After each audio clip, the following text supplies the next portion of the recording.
आज साल 2026 है, हमने एआई बना लिया, स्पेस स्टेशन बना लिया, लेकिन फिर भी एक डर आज तक जिंदा है, दिशाओं का डर। लोग आज भी पूछते हैं, इस दिशा में सोना ठीक है या नहीं? इस दिशा में घर बनवाया जाए तो नुकसान होगा, पैर इस तरफ हो तो अशुभ माना जाता है क्या? सवाल ये है, क्या सच में दिशाएं हमारी जिंदगी को कंट्रोल करती हैं या फिर हम ही अपने दिमाग से डर पैदा कर लेते हैं? सबसे ज्यादा दिया जाने वाला तर्क ये होता है कि पृथ्वी की मैग्नेटिक फील्ड हमारे शरीर को प्रभावित करती है। अब जरा इस बात को विज्ञान की कसौटी पर रखकर देखते हैं। पृथ्वी की मैग्नेटिक फील्ड की ताकत होती है 25 से 65 माइक्रो टेस्ला, जबकि अस्पतालों में इस्तेमाल होने वाली एमआरआई मशीन इससे लगभग 15,000 गुना ज्यादा ताकतवर होती है। और फिर भी वो मशीन हमारे शरीर पर कोई स्थायी असर नहीं डालती। हाँ, इंसानों के शरीर में मैग्नेटिक रिसोर्स होते जरूर हैं, लेकिन वो पंछियों की तुलना में हजारों गुना कमजोर होते हैं। और मजे की बात यह है कि पंछी ना तो दिशा देखकर घर बनाते हैं और ना ही दिशा देखकर सोते हैं। तो फिर सवाल उठता है, भारत में घर बनाते समय दिशाओं को इतना महत्व क्यों दिया जाता है? असल वजह डर नहीं, समझदारी थी। पुराने भारत में पूर्व दिशा में खिड़की इसलिए रखी जाती थी ताकि सुबह की सूरज की रोशनी घर में सीधी आ सके। उस समय ना बिजली थी, न बल्ब थे, न एसी थे।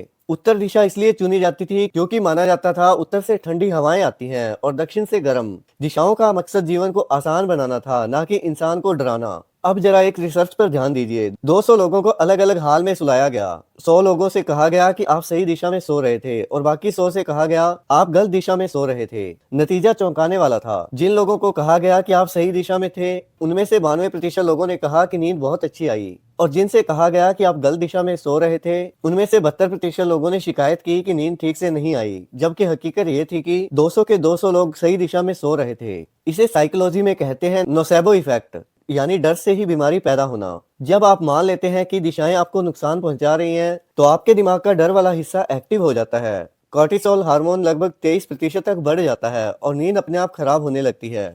सच्चाई ये है कि अच्छी नींद के लिए सबसे जरूरी चीजें हैं अंधेरा कमरा, कम शोर, अच्छा बिस्तर और सबसे बड़ी बात, मानसिक शांति।